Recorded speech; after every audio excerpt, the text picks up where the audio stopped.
Hey guys, today we're going to do a book talk, and that book talk is for Crown of Midnight by Sarah J. Maas. I read this book a super duper long time ago, like probably a month and a half ago, and I really don't understand what has taken me so long to film this book talk. So as an incentive to make myself film this, I told myself that I could not finish reading the next book in the series, which is Air Fire, until such time as I had completed filming this. So I really want to finish that book, so I only have like 217 pages left to go. So let's do this.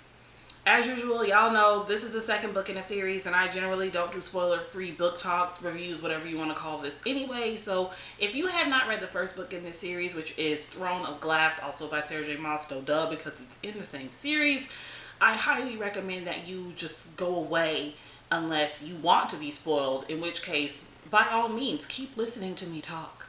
I'm gonna be real with y'all for a minute because y'all know how I keeps it real. I'm not in love with this series. A lot of people are like, oh my god, Throne of Glass is the best thing since sliced bread. No, I don't necessarily have those feels. It's the first book's fault because honestly, the first book was not that great. It was choppy and it was all over the place. It was not a smooth read. I was not 100% here for it, but I liked this one.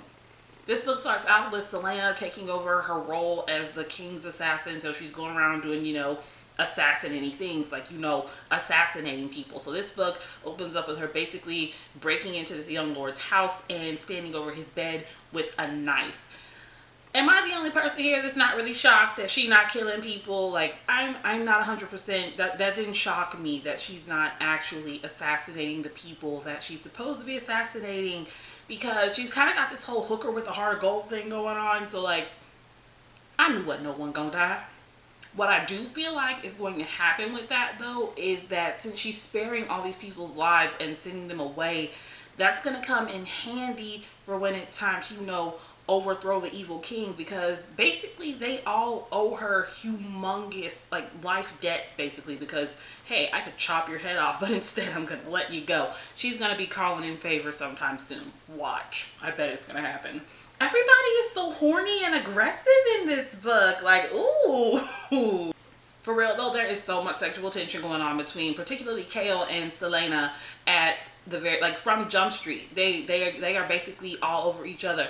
I'm not really feeling it though. Like, are they for real about this? Because I'm not really feeling the romance between the two of them. Like, it feels to me like Celaena's just hot for her homeboy. Like, I've been hot for my homeboy before. Do not look at me like that. It never lasts for very long. Like, I don't feel any real romantic attachment here, which is not to say that I do not find Kale to be a romantic or shippable character. I think Kale is hella sexy. I don't like him with Celaena, or him and Celaena being like a couple. Like, I feel like it's really forced, and one of them or both of them, I don't know, is trying really hard to keep this thing alive.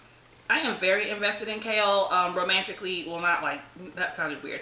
I'm very invested in Kale as a romantic lead. I'm just not invested in him as a romantic lead with Celaena. What I would like to know some more about though is this girl, this mystery girl that ran off with Roland and broke his heart. Like, where is she? I'm just really not feeling this whole Kale and Celaena thing. Like, I'm not here for it. Hashtag Team Dorian all day long. One thing that I particularly hate about this whole Kale and Celaena situation that we have going on here is that it's driving a wedge in between him being Kale and Dorian, and they're such good friends that I really hate to see any love triangle or really any girl coming between them, even if that girl is a girl that's as awesome as Celaena. Like, can we not? I have a question. I really do. I need this answer because it's vexing me. It's vexing me in my spirit. Why ain't none of y'all warn me that Nehemia was gonna die? Why no one thought that was relevant? Of all the things that I could have been spoiled for this book, didn't no one think to go, hey, Lissa, y'all rude, just rude. The one brown person in this story, and she has to die. And not only does she have to die, but she has to die in the most brown girl way possible, which is sacrificing herself, becoming a martyr for the cause, so that she might spur some reluctant white girl into action and save her people. Like, that's what we do all day long as brown girls. We do it every day, sacrificing ourselves for the community, for the greater good, for whatever it is that you want to call it. Like, y'all couldn't have warned me. Selena also keeps thinking really morose thoughts to herself after Nehemia dies about how Nehemia is going to be buried in Rifthold, and she's buried in this unadorned, like unmarked grave, and it's so much less than what she deserves, and she's so far away from the land and the people that she loved in death for, like, you know, basically the rest of forever, until someone, anyone, comes and, you know, claims her body, puts her in a trunk, and takes her back home. It's just so depressing. My only consolation with this whole Nehemia business is that Selena figures out immediately that it was Grave who killed her friend, and she goes and she does a who ride on him like, yes, girl, avenge your friend, avenge her. Y'all know what though? I feel really bad saying this. I feel so bad saying this. But you know what else I really enjoyed about this entire Nehemia dying thing? Well, I didn't really enjoy Nehemia dying. I didn't enjoy that at all. But one thing about the situation that I actually enjoyed was after Selena she runs back to the castle, right? Like super fast, like Superman fast. And she finds Nehemia's body and she freaking loses it. She goes completely and totally nuts, and she jumps on Kale, y'all. She beat his ass. She beat him down. She tore him up like, oh my god. My man just lays there and takes it too. Like, he doesn't even try to fight back because he knows better. Honestly though, that's one thing about Kale that really gets on my nerves. I feel like he creates a lot of his own problems. I feel like he has this thing in his head. It's kind of like the Harry Potter hero complex, where he takes on all these burdens upon himself. Like, I don't know, like he clearly feels some type of way about how he didn't warn anyone that someone was stalking Nehemia, which he totally should feel bad about, you douche nozzle. But I don't know. He's kind of martyred himself in his own head and is like, oh, I deserve this. Like, he's Prince Melancholy, and I need him to chill out with that. And then while Selena is on top of him, beating his face in, scratching his face up, punching him in the nuts, and just doing generally all types of unsavory, mean, violent things to him, she screams at him, "You will always be my enemy." And I was just like, yes, girl, yes, do it. I did think it was a cute little best friend moment, though, how Dorian used his magic to kind of save Kale as Selena is about to deliver, you know, like the killing blow, because she was going to kill him. Like, please believe. He was going to die if Dorian had not stepped in. But, I mean, of course, no one really notices that he's using his magic. Kale notices. I think Kale noticed. It's been a while since I read this, but it doesn't really do much to repair their damaged broship. Like, he kind of just saved your life, Kale. Can you be a little grateful? Speaking of Kale, I see a lot on the internet about how he's supposed to be a brown boy, but it was continuously referenced in this book how pale freaking white he is. So, like, if someone can direct me to some passages, page numbers, and quotes that prove to me that he is a brown boy, because I really don't want to go back through and read this whole series again, I would gladly welcome that, because y'all know I look for my brown people in any and all literature that I read. Help a sister out. I have another question. I have another question about this book. Why is the king such a colossal dick? Like, what is his problem? What happened in his childhood to scar him and make him the way he is now? Like, did you not get enough attention? Did you not get enough attention? I don't know. Did someone hurt you? Who hurt you, baby? I want to know. Like, why does he act like this? I do have this theory, though, that Dorian is not actually a Villiard. Like, he's not. Speaking of my precious baby Dorian, why is everyone being so mean to him? Like, why everyone is so mean to Dorian throughout the entire duration of this book. Like, in the beginning, when he goes to Selena's room and he's trying to talk to her, because, I mean, it's clearly super duper off between the two of them right now. He goes and he's trying to talk to her, and she basically kicks him out. Like, you ain't have to tell him to kick rocks like that. Like, why you gotta be so rude, Selena? Why? I feel like Selena ended things with him very abruptly and didn't really give a very good explanation as to why she was ending things with him. Because you can tell he's still really feeling some type of way about her, because he doesn't, when he goes to her and he's trying to, you know, talk to her and be her friend, and she says, "Get out of my face." He doesn't say, "What do you want me to do to make it up to you?" He doesn't say, "What can I do to make you less angry?" He doesn't say, "What can I do to make you not hate me anymore?" He says, "Do you want me to fight for you?" And just like, And then at the end, Kale cracked his entire face when they were leaving the council meeting after he's like made this impulsive decision to, well, maybe not impulsive, but this stupid decision to send Selena away. And Dorian's like, "WTF, mate, like, what's your problem?" And Kale's like, "One of us has to start leading sometime soon, Dorian. Like, you don't have to be so rude."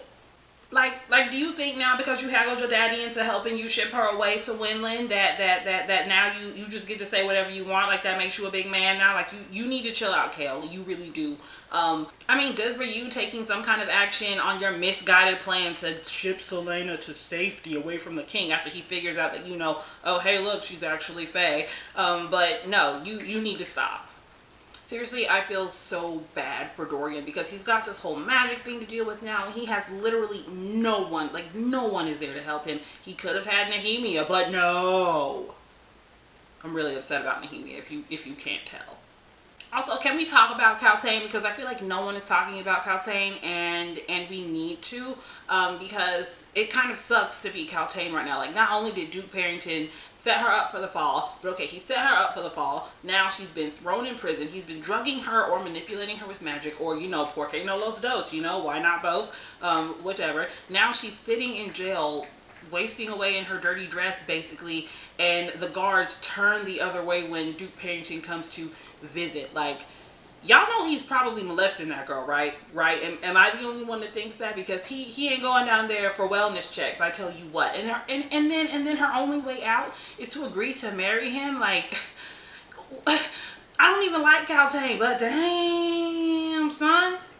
Like, where are her parents? Where are they? Where are they right now? I don't know. But someone needs to go get Kaltain. Can someone go get her, please? Thank you. How come every time it's a scary looking door that leads into darkness, or opens up into a forever descending staircase that you don't know where it's going to, Selena's like, ooh, I'm gonna go down there and see what's going on. No, can you stop? This is not Scooby-Doo. We are not looking for Mr. Jenkins under the mask. You need to chill out before you get Dorian killed. Because seriously, how many times did she almost get Dorian killed and or seriously injured? I just burped. So sorry.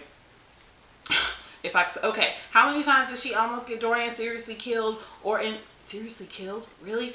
I don't know. Or injured or whatever. Like, she needs to calm down with all this Dora the Explorer madness. Like, she needs to chill out. And Kale, isn't his whole thing, he's always like, oh, my duty is to protect Dorian. I'm going to protect Dorian. You suck at your job right now, Kale. You really do. For real, someone needs to step their game up as far as keeping Dorian out of trouble is concerned. Because do we want little Joffrey Jr. becoming heir apparent? No, we do not. I don't know though. There's something about these books that's always weird and kind of throws them a little off. Like, there's always an action sequence or two or some kind of scene in these books that doesn't exactly match the rest of the book or flow well with the rest of the book, or it just doesn't make sense with the rest of the book. Kind of like that whole scene on the other side of the portal. I understand that it was important, to reveal Selena as being Fae, but the whole sequence leading up to it didn't really do much for me. It was kind of weird. And that whole thing with Baba Yellowlegs, like, I mean, now that I'm reading Heir of Fire, I know that it was to set up for some things that are going down in Heir of Fire, but it was just kind of weird for me at the time. The moral of that story, by the way, kids, is don't get in vans with strangers. I mean, this book wasn't nearly as choppy or weird or unorganized as I felt like the first book was. Like, I actually really like this book. I feel like I did a lot of complaining this time around, but I actually really like this book. Good job, S.J. Moss. Good job. I'm going to stop rambling now before this gets to be 20 minutes long because, like I said, it's been forever since I read this book, and I don't rightly remember everything that happened. Oh, can we talk about, what's his name? Gosh. Archer. Can we talk about Archer for a minute? I don't know. I have a soft spot for, like, prostitute / courtesan characters, and I really liked him. Even though he turned out to be evil, I was down for it. Okay, that's it for real now. I'm done talking about this book. Not because it's bad, but because it's been a long time, and the longer I sit here and think about it, the more things I think about. If you want to talk about it some more, drop me a comment down in the box below. If you think I missed something, if you want to debate a point with me, if you want to point out something that I missed, if you want to leave me references about Kale being a brown boy, be sure to drop that down in the comments below because I clearly missed that. Yes, in the meantime, check the box for all the usual goodies. There should be a link to this book on Goodreads, a link to the review on book-monger / maybe on Goodreads. I don't know. Check the box. There will be goodies. There are also links below to all my other social media accounts, or at least 3 of them. I don't know. Whatever I feel like doing. Until next time. Bye. These covers still really freak me out too.